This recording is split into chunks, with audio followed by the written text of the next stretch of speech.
com a origem dos números, porque você vai começar a entender desde o começo. Ó, pensa nos primórdios da humanidade, mais de 10 mil anos atrás.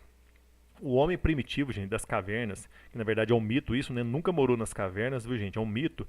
Aquele homem primitivo lá, tal, que usava a caverna para algum fim, tal. Não era para morar, mas para algum fim. O que ele tinha, gente? O cara geralmente se aprendeu assim, ó, era camponês, né? Então ele tinha ovelhas, sei lá, ou bois também, né? Mas é ovelha, vamos pensar na ovelha. Ele tinha 6 ovelhas, vamos colocar 6 ovelhas.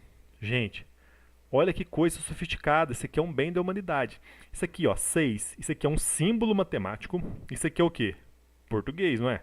Não existia isso, não existia a língua, nem existiam os símbolos que representavam quantidades no mundo real. Então, como é que ele fazia para representar, para ter uma simbologia dos 6 ovelhas, por exemplo? Não tinha. Então, olha que coisa de gênio, né, gente? O cara das cavernas sabia nem falar, hein? Nem se comunicar, só por gestos. Ele pegava um osso qualquer, tá? E fazia ranhuras, tá? Marcava o osso, tal. Aí ele fazia 6 marquinhas, sem saber que era 6, mas fazia uma marquinha para cada ovelha. Tá, tá, tá. E soltava as ovelhas pro pasto. Aí à tarde ele recolhia. Por que ele recolhia? Senão o lobo mau ia lá e comia tudo. Aí o que acontece? Ele voltava uma ovelha, marcava, voltava outra, marcava. No final, gente, batia a quantidade de ranhuras no osso com a quantidade de ovelhas. Ok, não perdeu nenhuma, tá vendo? Assim que funciona. Se faltasse uma, faltou ali um buraquinho, né? Uma ranhura. Ele ia atrás. Ou, né, viu que perdeu mesmo, tá? Aí ele chorava, tal, menos uma, né? Tal, ficava triste. Mas, gente, o fato é, você fazia uma relação entre duas coisas, uma bijeção que fala, entre cada ranhura e cada ovelha. Lógico, hoje a gente faz assim mais, a gente sofisticou a ideia de número, né? Mas a ideia principal é essa. Você pode pensar, é só osso? Não. Dizem os historiadores em matemática, gente, que se usava também madeira, tá?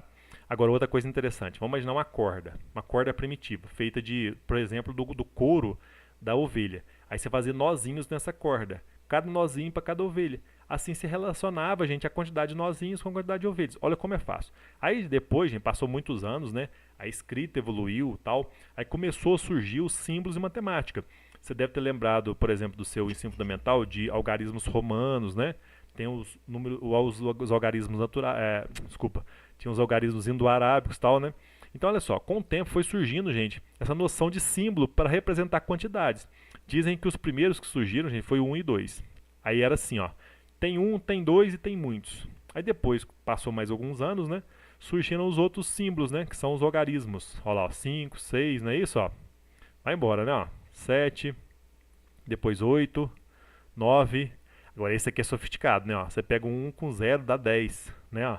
Esse aqui é sofisticado. Então aqui, ó, hoje a gente tem uma quantidade infinita de símbolos para representar as quantidades, né? Que é 11, né? 12, 20, 30, 50, 100, 1000, 10 mil, 1 milhão, 1 bilhão, tá vendo? Ó? Por quê, gente? Esse sistema é muito eficiente. Então hoje a gente tem uma quantidade limitada para representar quantidades. Então esses são os números de contagem.